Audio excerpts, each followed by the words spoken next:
Bonjour à tous, alors aujourd'hui on se retrouve pour le test et la présentation de ce kit de perceuse sans fil de chez Bosch. Alors ce sera la suite du coup de tous mes tests Bosch que j'ai fait récemment, notamment le set Sculpteway taille herbe sans fil. Si ça vous intéresse, j'ai fait une vidéo précédemment de cet article. J'ai également testé le coupe-bordure rotofil.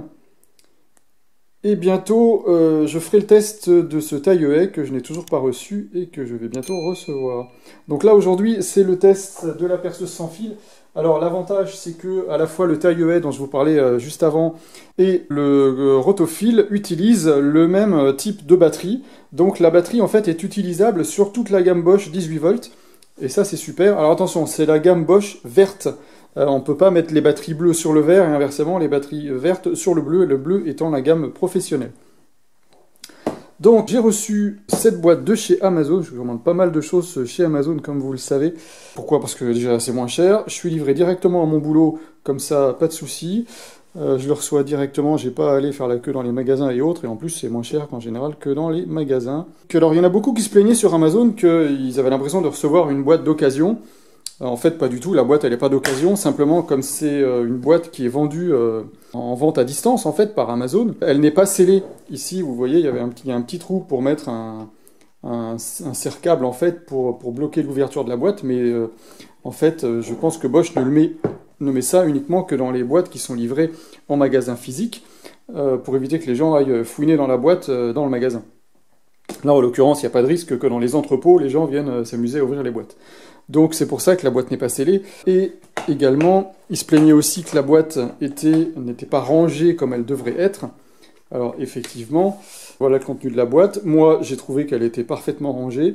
À une exception, c'est la notice, qui normalement doit se ranger ici. Il y a un emplacement qui fait pile la dimension de la notice. En fait, elle n'était pas du tout rangée là. Et il y a d'autres personnes qui l'ont signalé sur Amazon. Elle était en fait pliée en deux et mise ici. Alors je pense qu'ils la mettent comme ça pour la seule raison que en fait c'est tellement galère à mettre ici. Vous voyez, on peut pas le glisser correctement. Moi j'ai trouvé l'astuce, en fait je la glisse un coup en bas, un coup en haut. Vous voyez, c'est quand même un petit peu galère. Donc je pense que sur la chaîne d'assemblage, ils ne doivent pas s'embêter à perdre du temps à glisser la notice là, ils te la plient en deux, hop, et ils te la mettent au fond. Voilà, mais c'est pas pour ça que c'est pas pour ça que c'est une machine d'occasion. Moi, la mienne, elle est parfaitement neuve. Il n'y a aucune trace d'utilisation, aucun début de rayure de quoi que ce soit. Tout était parfaitement neuf à l'intérieur. C'est pareil, le câble, on voit tout de suite s'il a été déroulé, réenroulé, et pas de souci, il était enroulé correctement. Donc, qu'est-ce qu'on trouve là-dedans? Moi, j'ai pris le kit où il y a le plus de choses. Donc en fait, évidemment, on trouve le bloc principal avec la perceuse et sa batterie. Donc moi, j'ai une batterie ici supplémentaire dans ce kit-là. Je vous mettrai le lien dans la description du kit que j'ai acheté, parce qu'il y a beaucoup de références différentes qui n'ont pas forcément les mêmes options fournies. Ensuite, on retrouve ça, c'est un renvoi d'angle qui permet de visser dans un coin. Je vous montrerai un petit peu plus tard dans la vidéo. Ça, je sais jamais comment le remettre, voilà. Et puis ça permet également d'aller visser près des bords. On verra ça aussi un petit peu plus tard. Le chargeur, c'est un chargeur 3 ampères. C'est pas le plus rapide c'est le 8 ampères. Alors les gens disaient, je sais pas si c'est sur ce type de chargeur, j'ai vu des commentaires comme quoi les gens disaient que ça faisait du bruit. Il fait pas du tout de bruit, je vous le brancherai tout à l'heure, on fera un petit essai. Donc il charge en fait la batterie de 2,5 ampères-heure, il la charge en 1 heure. Voilà. Donc c'est un chargeur quand même assez rapide. Et on nous livre ici autre chose, c'est le petit accessoire pour le vissage. On regardera plus en détail tout à l'heure. Et évidemment, l'accessoire qu'on connaît et qu'on trouve partout, simplement le mandrin pour soit mettre un embout, soit mettre un foret pour visser ou percer. Ici, le petit embout Cruci, il était positionné comme ça à la livraison. Il est parfaitement neuf, aucune trace d'utilisation. C'est bizarre, ils m'ont mis un petit embout, voilà, Bosch a mis un petit embout dans ce kit, directement sur la perceuse. Voilà, donc si vous n'en avez pas, au moins vous avez de quoi démarrer et faire quelque chose avec la perceuse quand on vous la livre. Alors, petite précision, sur Amazon, le titre indique « livré dans une boîte en carton ». C'est pas du tout livré dans une boîte en carton, comme vous voyez. L'article que j'ai acheté, il est livré dans sa mallette officielle, donc il n'y a pas d'histoire de boîte en carton. Je vous mets le lien dans la vidéo, dans le commentaire, pardon. et vous pourrez passer par ce lien pour acheter et vous aurez exactement la même chose que moi j'ai reçu. Alors ce qui est bien également avec cette mallette de transport, c'est qu'on peut ranger un peu tout ce qu'on veut. Ici on a un gros emplacement qui est prévu pour mettre une batterie, mais une batterie plus grosse, vous voyez. Hop, il reste encore de la place. Donc une batterie, je pense, 4-5 ampères. Pour ceux qui ont des batteries, parce que comme je vous ai dit, les batteries vont sur toute la gamme Bosch 18 volts. Donc vous pouvez aussi acheter la perceuse sans les batteries, ou avec les batteries si vous en avez déjà. Moi en l'occurrence j'ai choisi de l'acheter avec les batteries parce que comme je vous ai dit j'ai commandé un taille-haie et le taille-haie avec une seule batterie de 2,5 Ah, j'aurais pas eu de quoi faire toutes mes haies parce que j'ai beaucoup de haies à faire. Donc c'est pour ça que j'ai pris moi la perceuse avec les batteries. Donc ce qui est bien aussi dans la boîte, donc effectivement comme je vous disais on a des emplacements et on a aussi un emplacement au fond. Vous pourrez mettre carrément votre boîte à forêt verticale. J'ai essayé, vous voyez, hop, ça ferme parfaitement. On peut ranger voilà, tout un tas de choses, il y a un petit emplacement libre ici. Après, il n'y a plus grand chose de libre puisque moi j'ai toutes les options, donc tous les trous sont un petit peu pris. Mais voilà, on a un grand emplacement derrière, on a cet emplacement qu'on peut utiliser, et puis un emplacement ici. Voilà, donc comme ça, vous vous rendez mieux compte de ce qui est fourni dans le kit. On va regarder tout ça en détail. Moi, auparavant, j'avais jusqu'à maintenant, depuis, oula, ça fait 20 ans, j'avais cette perceuse Black & Decker, qui est vraiment plus légère, vraiment plastoc. Bon, elle faisait bien son affaire jusque-là, avec 2 batteries. C'était pareil, c'était des batteries universelles à l'époque. Mais bon, j'avais que cet appareil qui utilisait ce genre de batterie. Donc voilà, c'était une 7 volts. Et ben, je me suis aperçu que entre 7 et 18 volts, c'est pour tout dire le jour et la nuit. Et vous allez le voir dans les tests, et notamment le test de perçage avec percussion que je ferai tout à l'heure. Au niveau du chargeur, comme je vous disais tout à l'heure, certains se plaignaient sur Amazon dans les commentaires, comme quoi il faisait du bruit. Donc je le branche. Il fait pas de bruit, hein. Ça s'allume au vert. Je vais mettre ma batterie dessus. Donc il clignote. Alors on entend un petit relais quand je la mets la batterie, écoutez bien. Vous voyez, on entend un petit clac, effectivement, qui déclenche au moment où ça déclenche la charge. Donc vous voyez, parfaitement silencieux, aucun bruit. Le voyant rouge, c'est en cas de batterie défectueuse, hein, ou de surchauffe. Voilà, donc parfaitement silencieux ce chargeur. Alors au niveau du bloc principal, son fonctionnement, ici vous avez au niveau du pouce, alors que ce soit pour les droitiers ou pour les gauchers, vous avez un petit bouton qu'on baisse en fait vers le bas et qui permet de sélectionner la direction de vissage en haut et de dévissage en bas. Alors moi le petit reproche que j'ai, c'est que c'est ici, c'est ce fameux sélecteur de sens. Je ne sais jamais dans quel sens je suis si je ne vais pas regarder au-dessus. Et ça, personnellement, ça m'embête un peu. Sur mon ancienne perceuse, je sais que je mettais un coup à gauche, un coup à droite, je savais si je vissais ou je dévissais. Là, en l'occurrence, on ne sait jamais où on est et il faut vraiment regarder ça. C'est vraiment le seul inconvénient que j'ai trouvé à cette perceuse. Ici, on a le niveau de batterie en dessous. Donc évidemment, les 3 allumés, c'est que vous avez une batterie parfaitement chargée, et plus ça va, plus vous arrivez sur le 1, et plus elle va se décharger. Ici, vous avez une LED qui s'allume quand vous appuyez sur le bouton de vissage, et qui vient en fait éclairer la zone ici. En fait, voilà, donc elle est en bas, et elle éclaire la zone où vous travaillez. Il y a quelque chose qui est bien pratique aussi, c'est juste à côté de la LED, ici. Ce que vous voyez qui est brillant, c'est un aimant. Donc vous allez pouvoir poser vos embouts ou poser une vis si vous avez besoin. Voilà. Plutôt pas mal. C'est tout bête, il fallait juste y penser, mais franchement c'est une bonne idée. Bonne idée d'avoir mis ça là, au moins on peut avoir son embout avec soi pendant qu'on fait autre chose. Et ça c'est pas mal. La batterie pour l'enlever il faut appuyer derrière, il faut faire glisser. Voilà, rien de bien sorcier. Et en plus on peut la poser comme ça. Alors il y a des caoutchoucs dans le coin, ici. Toute cette partie-là, en fait, est en caoutchouc. Même toute la partie arrière est en caoutchouc, et également la partie de devant. Vous voyez, on voit la différence de couleur. Ce qui est gris, là, c'est du caoutchouc. Donc toute la partie devant en caoutchouc. Et c'est bien parce que ça protège la batterie des chocs. C'est bien pensé. Voilà, ici sur le dessus, on a un réglage vissage à gauche, un réglage perceuse normale au milieu et un réglage perceuse à percussion à droite. Bon, la perceuse normale, c'est pour percer dans du bois, dans du métal, etc. La perceuse à percussion, c'est pour percer dans tout ce qui est matériaux durs, parpaings, briques, etc. Le béton, c'est pas trop fait pour, il vaut mieux prendre un perforateur, mais il pourra également percer dans le béton quand même. Il faudra juste être beaucoup plus patient parce que c'est pas un appareil qui est prévu pour, tout comme les perceuses à percussion, même filaires, ne sont pas prévues pour percer dans du béton. Ici, la différence entre la position visseuse et la position perceuse, on pourrait se demander, c'est peut-être que ça peut être pareil en fait, mais non, c'est pas pareil. Parce que vous avez une vitesse plus importante en position perceuse qu'en position visseuse. Alors, on s'en rend pas trop compte ici sur la vidéo, mais on voit vraiment la différence. Ici, le sélecteur de couple. Quand vous êtes en mode vissage, évidemment, ça n'a aucun intérêt en mode perceuse. En mode perceuse, vous vous mettrez toujours sur max ici. En mode vissage, ça permet d'aller visser vos vis et de vous arrêter dès que ça force. Je vais vous montrer l'embout vissage. Alors, pour enlever la tête, il faut en fait tirer la bague ici sur l'image vers le haut.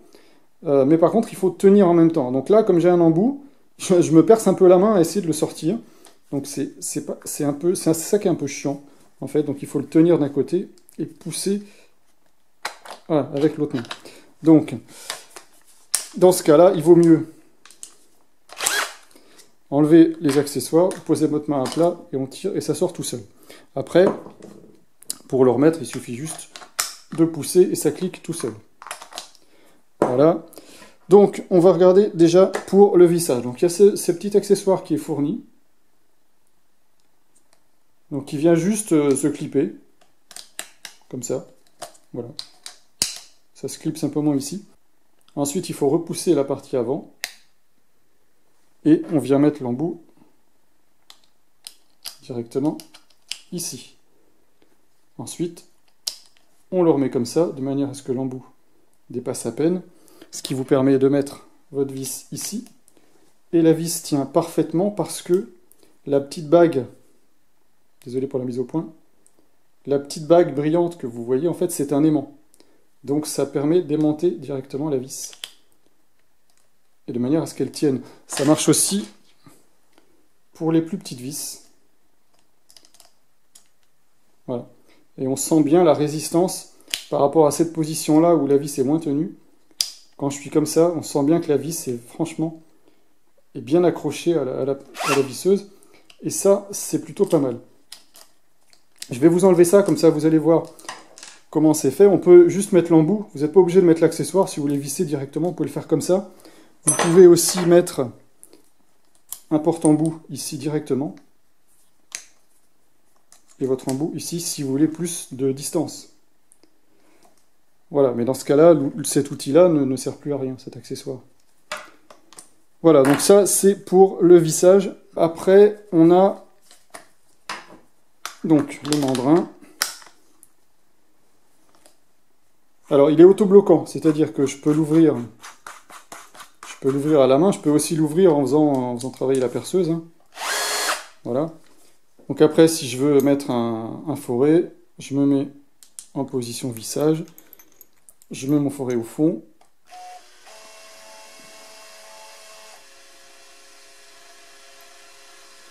Là, je le fais doucement pour que vous puissiez bien voir. Hein.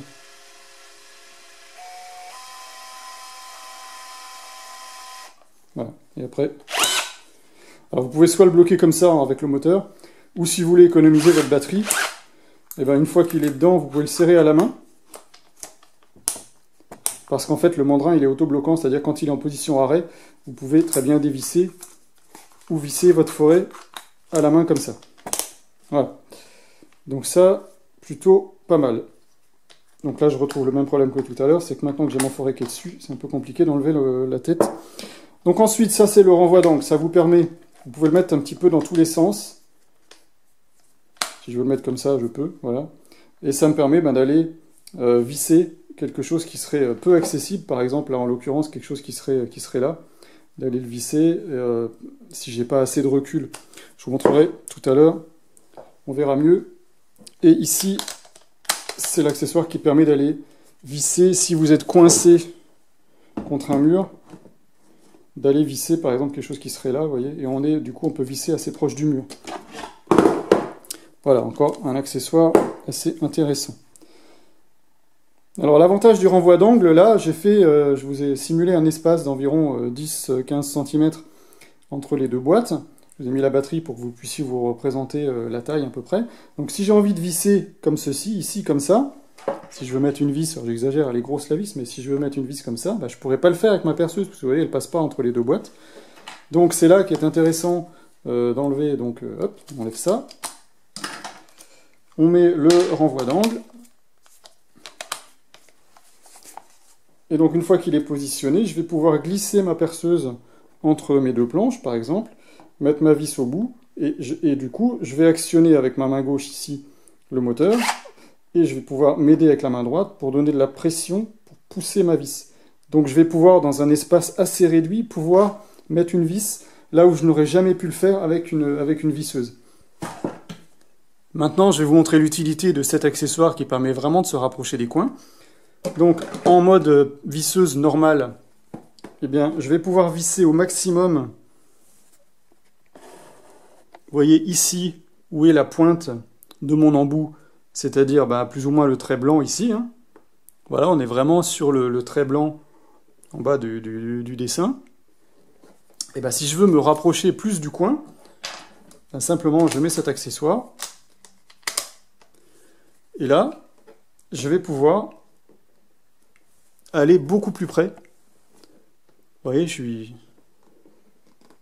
gagne presque... Je peux gagner presque 2 cm. Hein. Donc c'est vraiment très très pratique ça pour aller vraiment visser dans les coins. Par exemple une équerre qu'on voudrait fixer pour assembler ces deux boîtes ensemble. Vous pensez plutôt que c'est des planches. Donc maintenant, démonstration de vissage des vissages. On va se mettre en position des vissages.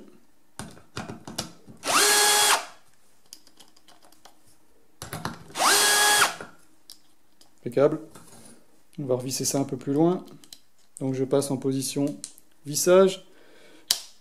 Je me mets comme ça pour que ma vis soit bien aimantée.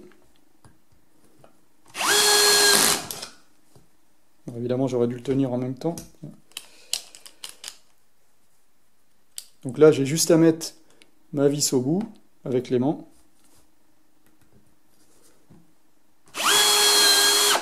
Ah, vous voyez, le couple est trop fort, du coup j'ai foiré ma vis. Elle a tourné dans le vide en arrivant au bout. Donc là, je vais prendre une autre vis. Hop. On va réduire un peu le couple. On va se la mettre là. Et donc, vous voyez, la vis, hop, elle s'arrête pile poil au bon endroit avec le couple. On va essayer avec une plus grosse vis. Volontairement, je ne vais pas toucher au couple. Donc je vais percer à côté parce que j'ai plus de trou. Ah bah si, j'en ai un disponible ici. Hop. Vous voyez, le couple me bloque, donc je suis obligé de remettre du couple.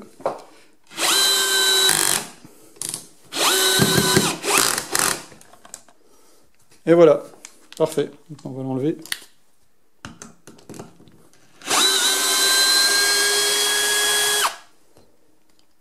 Aïe, waouh, elle est brûlante. La vis est brûlante tellement elle a été vite dans le bois. Donc je ne vais pas y toucher. Donc voilà, impeccable. Juste pour le fun, je vous montre avec le renvoi d'angle, hein, juste comment ça peut s'utiliser. Donc je me mets là.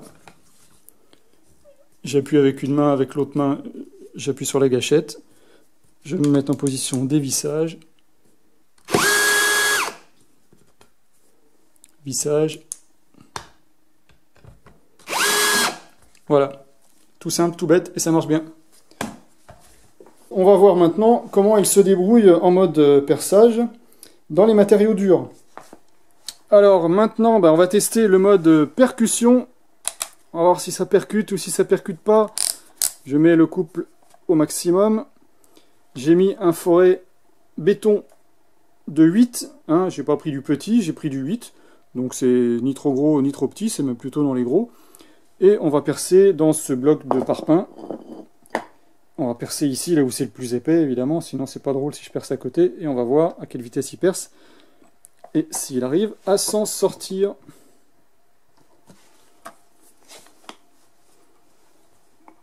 Vous voyez, ça s'allume. Si j'appuie un tout petit peu, j'ai la LED qui commence à s'allumer.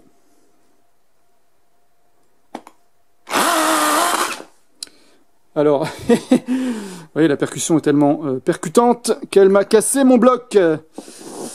Alors, on va faire autrement, on va percer ailleurs. On va percer là, j'espère que ça va pas encore se couper en deux.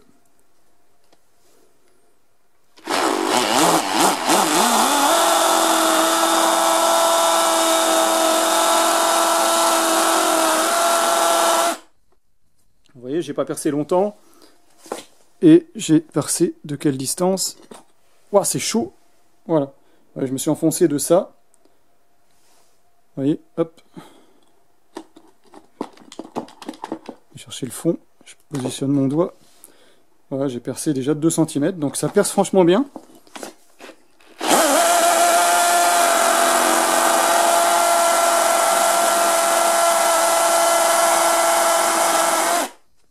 Évidemment, je suis pas très stable vu que ça bouge. Hop, j'en suis où? Voilà, bah, j'en suis à 3-4 cm là. Donc voilà, franchement, assez efficace pour une perceuse sans fil. C'est à la limite, c'est même aussi efficace que ma perceuse filaire. Hein. Y a pas, je vois pas de différence. Ça perce franchement bien. On va se refaire un deuxième pour la route.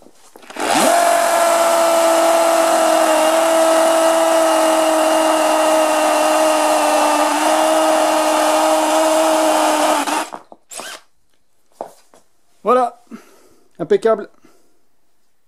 Bon et bien voilà, on se retrouve pour la conclusion de ce test de la perceuse Bosch Advanced Impact 18. Ce que je vous ai pas montré, c'est qu'elle peut accepter des forêts de gros diamètre. Vous voyez, ici j'ai un gros forêt bois. Donc, hop.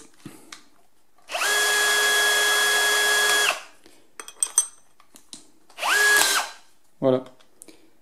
Quand même un forêt qui a un diamètre assez conséquent. On voit ici le diamètre maximum qu'on peut mettre comme forêt, ici indiqué 13 mm. Voilà, et bien ce sera terminé pour ce test. Est-ce que je la recommande? 100% oui. Comme je vous ai dit, le seul petit inconvénient pour moi, c'est cet indicateur de sens. J'aurais préféré quelque chose de mécanique. En haut, je visse, en bas, je dévisse, ou l'inverse. Là, en l'occurrence, c'est le plug à chaque fois. C'est le petit inconvénient que j'avais relevé. Tout le reste, 100% satisfait.